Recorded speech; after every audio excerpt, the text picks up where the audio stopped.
And so in order to do the next screen, we're going to either click the drill down arrow, which opens up the next screen, or we can just simply click over here. So you can click through those views in the side as well.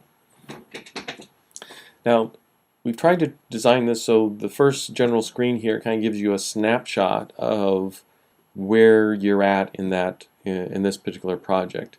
And I'm going to go ahead and find one that we've kind of worked on. So you can see down here in the graph, we can see what our total budget is. We can see what we've billed, what has been received, cash, what's been committed, what's been invoiced, and what's been paid. Now this is actually pulling from this financial area, from the financial WIP area. So this could be different based on how you've set up to do your WIP, and we'll work on that, or we'll see how that affects when we get down to that area. But this basically gives you the property location, who the client is, and we also have a thing here for percent complete. How far are you completed in this particular project? Now these horizontal tabs here, we have our dates. These are pretty much all the dates that we had in our previous systems. We have our pre-bid dates, our pre-construction dates, our construction dates, some warranty, lien values. Most lien laws do have a 30, 60, 90 day type triggers. Depending on what state you're in, that means certain things for you guys. So we hard-coded those things in. There are some states in which those dates are different, and we apologize if you're in one of those states.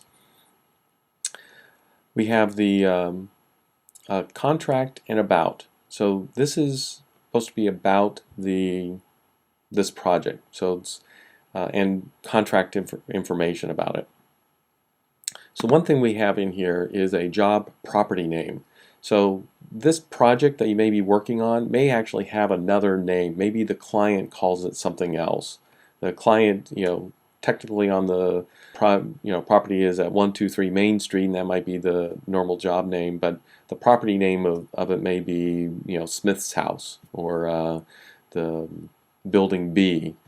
So it may have, so it gives you a place to put that information there. We also have a percent chance, meaning if this was a lead, you're working on it, you can kind of throw in a number there of what you think your chance of getting this job. You're bidding it, you want to know what the chance is.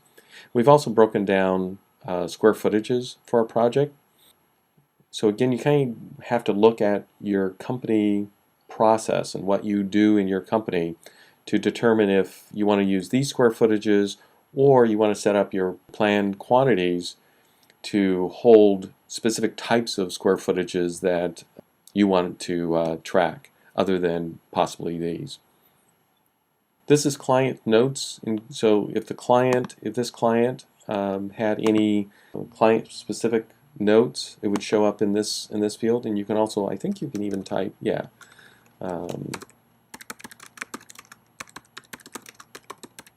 so you can type in, and you're actually typing in on that contact record for it. And then you also have a place for your project notes.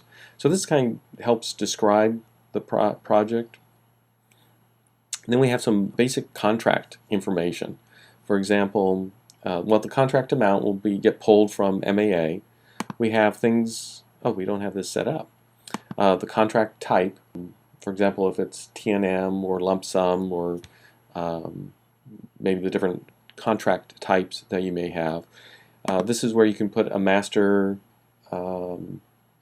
retention that is to be withheld. We have again here your start and completion date. We also have a duration, calendar days, that can get calculated for you. And we have a penalty and rewards. Days for penalty if you're late in your completion date, or days award start if you're early on your completion date. And we also have your payroll information. So one is the payroll rate, which we'll talk about this a little bit more when we're talking about the whole payroll system. But this ties into all the different pay rates that you can have. So different projects can have different pay rates. And just out of convention, we kind of started the standard is 100, and then different pay rates can be 200, 201, 300, 301, 302, whatever, however you want to design these pay rates. And a lot of that will get done in the company setup area, where you can actually set up master pay rates. And the reason for this is for people with contractors are working on prevailing wage jobs or government jobs, government issued contracts that are not union. So therefore you have to pay prevailing wages. So sometimes you have to pay your people differently than what you may normally pay them. And then use billing rates.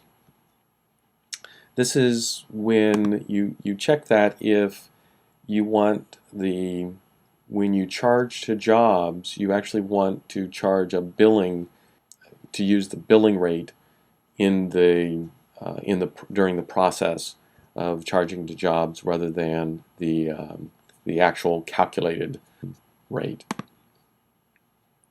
And things like building permit, if there's a lockbox, and yes or no, and then the combination. And we also have this written scope, and we did this a little bit when we talked about predefined text. If you remember that, we can type in here scope, because we have a predefined text that has a subject of scope. And as we tab out of there, we can say, oh, there's more than one of these scopes. We can say, oh, well, we want this scope to be part of this contract.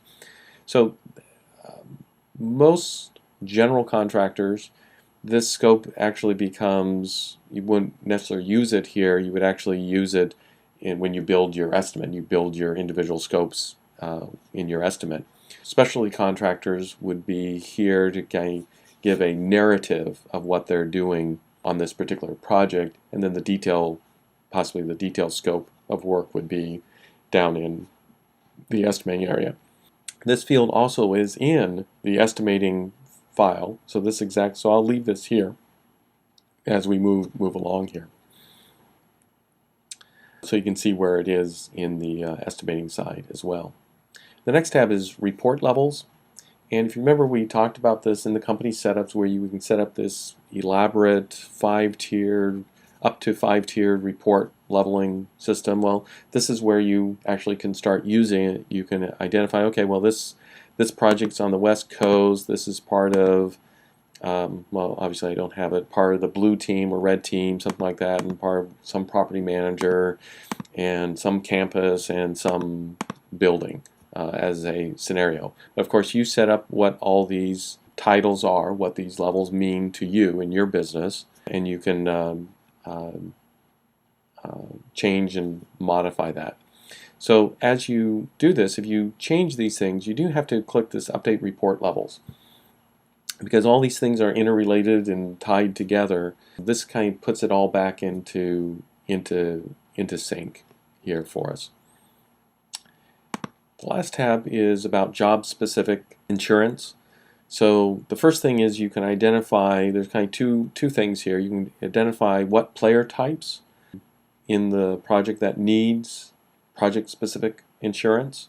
The other thing is, over in MAA, what document types do you need to get job-specific insurance from?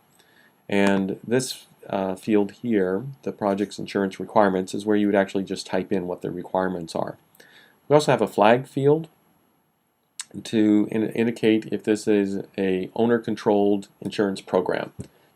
A lot of the projects now, the owners will say, okay, well, I'm going to put all the general liability insurance covered in my umbrella across, all the subcontractors, so you don't have to get that insurance, will cover it.